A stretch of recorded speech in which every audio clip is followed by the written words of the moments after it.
Hello everybody. आज हम oscillation में स्प्रिंग पेंडुलम स्टार्ट कर रहे हैं वेरी फर्स्ट लेक्चर से। वेरी फर्स्ट लेक्चर में हम बेसिक कॉन्सेप्ट, केवल कॉन्सेप्ट देखेंगे स्प्रिंग पेंडुलम का। तो उसका टाइम पीरियड, जो फॉर्मूला आपका नॉन है 2π√m/k, वो किस तरीके से आता है, और धीरे धीरे हम इसका लेवल बढ़ाएंगे। तो चलिए स्टार्ट करते हैं। फर्स्ट ऑफ ऑल, इसमें दो तरीके के पेंडुलम्स होंगे, हॉरिजॉन्टल एंड वर्टिकल।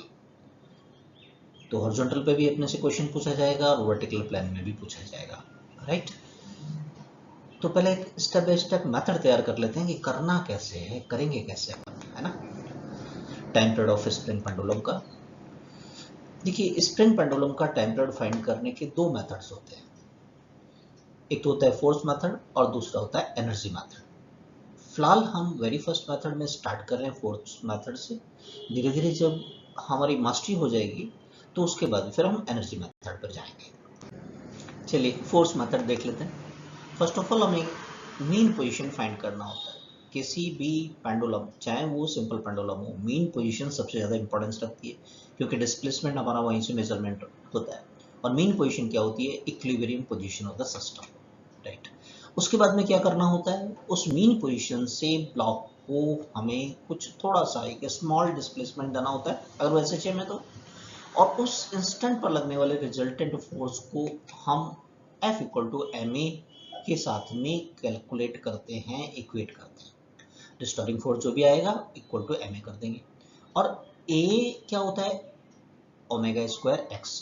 इससे इक्वेट करके एंगुलर फ्रीक्वेंसी SHM की हम फाइंड कर लेंगे। और फाइनल स्टेप में टाइम पीरियड t = 2π/ω पुट करके, और यहाँ से हम टाइम पीरियड फाइंड कर लेंगे। तो ये स्टेप्स रहेगी हमारे को प्रॉब्लम सॉल्व करने के लिए। अब जैसे कि हमने शुरू में बताया कि ये हमारा बेसिक कंसेप्चुअल लेक्चर है। इसमें हम ये देखने जाएंगे कि हॉरिजॉन्टल और वर्टिकल जो आपके सिंपल पेंडुलम्स होते हैं, उसमें जो वेल नोन फार्मूला आपका है t = 2π√m/k, वो किस तरीके से आता है ना। कंसेप्ट देख रहे हैं, फिर धीरे धीरे लेवल बढ़ाएंगे। फाइन। तो वेरी फर्स्ट क्वेश्चन ले लिया हमने। हॉरिजॉन्टल प्लेन में एक सिंपल पेंडुलम आपके पास है, स्प्रिंग पेंडुलम बेसिकली। तो अब ये तो ब्लॉक, आप बताइए, अपने आप से कोई मूवमेंट करेगा नहीं, अगर स्प्रिंग नेचुरल लेंथ में है तो इक्विलिब्रियम में है। इक्विलिब्रियम में है तो यही इसकी मीन पोजीशन कहलाती है। तो हमें करना क्या होगा? इसको SHM करवाने के लिए थोड़ा सा इसकी इस मीन पोजीशन से डिस्प्लेस करना होगा। मीन पोजीशन से थोड़ा सा इसको डिस्प्लेस कर दें आप। तो इससे होगा क्या? जैसे ये डिस्प्लेस करेंगे अपन, तो अपोजिट डायरेक्शन में एक स्प्रिंग फोर्स क्रिएट हो जाएगा, जो कि इसको नेचुरल लेंथ में लाने की कोशिश करता है। मीन पोजीशन की तरफ लगेगा, ये मीन पोजीशन की तरफ लगेगा। और ये होता कितना है? स्प्रिंग फोर्स kx के बराबर। फाइन। अब ये जो स्प्रिंग फोर्स है, मीन पोजीशन की तरफ इस इंस्टेंट पर कुछ एक्सेलरेशन a प्रोवाइड करेगा। तो हम करेंगे क्या? इस स्प्रिंग फोर्स, जो कि फिलहाल यहाँ पर नेट फोर्स है, उसको ma से इक्वेट कर दिया हमने। और a कितना होता है SHM में? ω²x। तो यहाँ से x कैंसिल हो जाएगा और k की वैल्यू क्या आ जाएगा? m⍵²। तो यहाँ से हम इजीली एंगुलर फ्रीक्वेंसी की वैल्यू फाइंड कर सकते हैं, ω = √k/m। अब टाइम पीरियड फाइंड करने के लिए 2π/ω रख दें, या ω की वैल्यू रख दें 2π/t। तो ऐसा कर देते हैं। तो टाइम पीरियड कितना आ जाएगा? 2π√m/k। फॉर्मूला आप जानते थे, कैसे आया वो समझ में आया बेसिकली कॉन्सेप्ट। अब इसी को हम एक वर्टिकल स्प्रिंग पेंडुलम का क्वेश्चन ले लेते हैं। चलिए, वर्टिकल प्लेन में एक स्प्रिंग पेंडुलम हमारे पास है, उसको ले लेते हैं।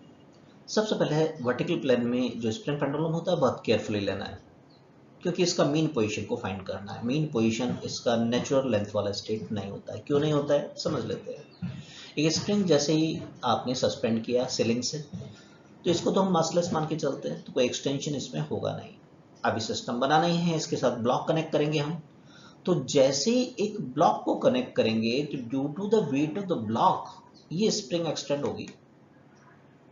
देखिए कुछ इस तरीके से, है ना। इसके वेट की वजह से स्प्रिंग अपनी लेंथ से थोड़ा एक्सटेंड हो जाएगी। मान लेते हैं x0 है वो, है ना।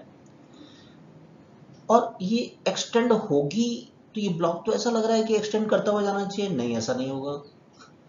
mg इसका जो वेट है वो इसको एक्सटेंड कर रहा है, अपोजिट डायरेक्शन में एक स्प्रिंग फोर्स एक्सर्ट करेगा इसमें, यस और नो।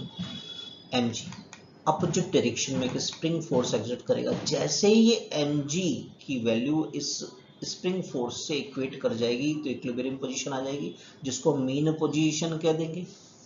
वहां पर आपका ब्लॉक रुक जाएगा। अभी इक्विलिब्रियम में कोई एसएचएम नहीं हो रहा है। एसएचएम कराने के लिए हमें इस मीन पोजीशन से इसको थोड़ा डिस्प्लेस करना होगा ब्लॉक को। बात समझ में आ रही है? अभी फिलहाल इक्विलिब्रियम में है तो हम कह सकते हैं कि mg किसके बराबर है, kx0 के बराबर है, राइट। अब इस इक्विलिब्रियम पोजीशन से इसको थोड़ा सा एक्सटेंड करेंगे। अब ये थोड़ा सा एक्सटेंड किया अपने यहां से x से, ये x हमने एक्सटेंड कर दिया। अब x से एक्सटेंड कर दिया तो इस ब्लॉक पर एक नेट फोर्स लगेगा। वो कैसे लगेगा देख लेते हैं। mg तो देखो डाउनवर्ड है। अब स्प्रिंग फोर्स की वैल्यू कितनी होती है, k multiply by the displacement. Displacement हम यहाँ से इसकी नेचुरल लेंथ से मेजर करेंगे। x0 तो ये है जो इसकी मीन पोजीशन थी, प्लस x, तो kx plus x0 spring force है इस पर। mg की वैल्यू तो kx0 के बराबर थी। इसका मतलब अब जो स्प्रिंग फोर्स है वो वैल्यू ज्यादा हो गया, तो इस पर नेट फोर्स मीन पोजीशन की तरफ काम करने वाला है, इसकी मीन पोजीशन की तरफ काम करने वाला है। मीन पोजीशन ध्यान दीजिएगा वर्टिकल सिस्टम में एक्सटेंडेड स्टेट होती है, ऐसा आपका हॉरिजॉन्टल पेंडुलम में नहीं था, वो अनएक्सटेंडेड स्टेट ही उसकी मीन पोजीशन थी। तो दोनों में बेसिक डिफरेंस नजर आया, क्योंकि ये लेक्चर बिल्कुल कंसेप्चुअल है आपका। तो अब यहाँ नेट फोर्स की वैल्यू हम फाइंड करेंगे। नेट फोर्स क्या होगा, Fs माइनस mg। Fs यहाँ पर ये है आपका kx प्लस x0 है ना, माइनस mg, ब्रैकेट ओपन कर लेते हैं। ये kx0 है, इसका न्यूमेरिकल वैल्यू किसके बराबर था, mg रख दें। mg से mg कैंसिल हो जाएगा, तो हाँ ठीक है, नेट फोर्स की वैल्यू kx के बराबर आ गई है हमारे पास में, है ना, जिसे हम इक्वेट कर देंगे ma से। और a को हम क्या पुट कर लेते हैं, ओमेगा स्क्वायर एक्स, जिससे कि एंगुलर फ्रीक्वेंसी इसके एसएचएम का फाइंड कर सके, एक्स से एक्स कैंसिल करके। तो अब ओमेगा 2 पाई बाई ओमेगा में रख के टाइम पीरियड निकाल सकते हैं, या इसकी जगह 2 पाई बाई टी रख दें, राइट। तो यहाँ से टाइम पीरियड कितना आ गया, 2 पाई रूट एम बाई के। तो ये समझ में आया। स्टार्टिंग था हमारा कि आपका जो स्प्रिंग पेंडुलम होता है, हॉरिजॉन्टल और वर्टिकल जो सिस्टम्स होते हैं उसमें डिफरेंसेस क्या है, मीन पोजीशन कहाँ होती है, कैसे फाइंड किया है, और ये t equal to 2 pi root m by k क्या होता है। अब इसका लेवल बढ़ाएंगे नेक्स्ट लेक्चर के अंदर। नेक्स्ट लेक्चर में हम मिलेंगे जिसमें कि हम इसको लिक्विड मीडियम के अंदर ऑसिलेट कराएंगे। तो आज जो हमने सीखा है वही कॉन्सेप्ट है, उसको थोड़ा सा धीरे धीरे बढ़ाते हुए चलेंगे।